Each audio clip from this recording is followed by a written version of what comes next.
Diane Henderiks, and welcome to Chef Inspired Healthy. Today in the Daily Meal Kitchen, we have Alex Guarnaschelli. Hi. Author of Old School Comfort Food and Iron Chef. Tell me a little bit about the cookbook. Well, it's an amalgam of childhood recipes. I know everybody says that. I'm cooking from my childhood, but my childhood was eclectic, global. Rooted in Italy and a little bit in America and France, but we did a lot of different things. My mom was always cooking from various books. This recipe's in my cookbook, but it kind of represents that French underhint that I just am addicted to. Right. Hence, we start with a tablespoon of butter. Okay. The first thing I'm gonna do, actually, and if you wanna do it, is just sprinkle about a tablespoon each of coriander, caraway, and cumin seed. And you'll see that I'm using the whole form of the seeds. I was gonna ask you if you cracked these at all. You didn't. I cracked the coriander a little bit. And it's just Oh my gosh, what a great start. Yeah. And then that coriander, I kind of go a little heavier on that. And a pinch of salt. Okay. And this is the base of the dish. And you can smell. And people say to me, when do you know? Yeah. Well, I think, you know, the nose knows. And in this case, you're just looking for that great smell. All right, now we'll add that cabbage. So we'll add about a head of Savoy, cut very thinly. So we're just gonna let this wilt for a minute, and then I'll have you add, a slightly obscene amount of fresh grated ginger. Meaning all of this? Yeah, go for it.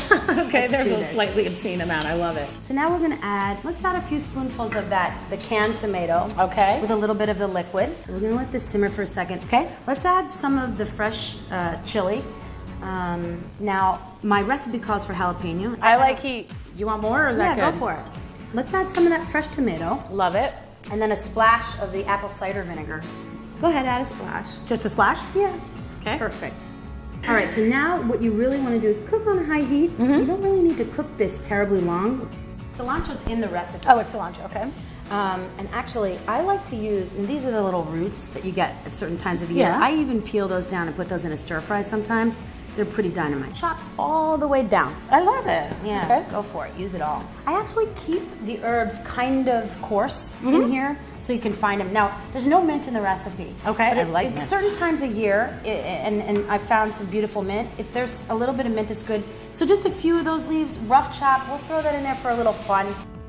Is this going in? Yes, all of it. Go for it. My favorite, though, is this. Cilantro and a little mint. Oh my gosh, I love it. Once you toast the spices and you add the cabbage and you get that wilted, then you can really, low heat, nice, just simmer it and just keep tasting it. Okay, so what do we call this dish, Alex? I just call it braised cabbage with jalapenos. I feel like you always have to say, if you add spice or something really spark pluggy, that should be in the title of the dish. Very good, so that they know what they're getting.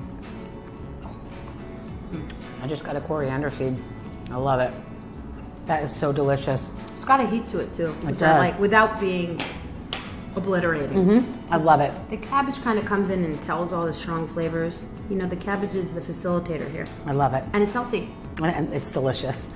Well, thank you for watching Chef Inspired Healthy today with Alex Guarnaschelli. Thank you. You can find this recipe and many more on thedailymeal.com. Tune in next time for our next Rockstar Chef.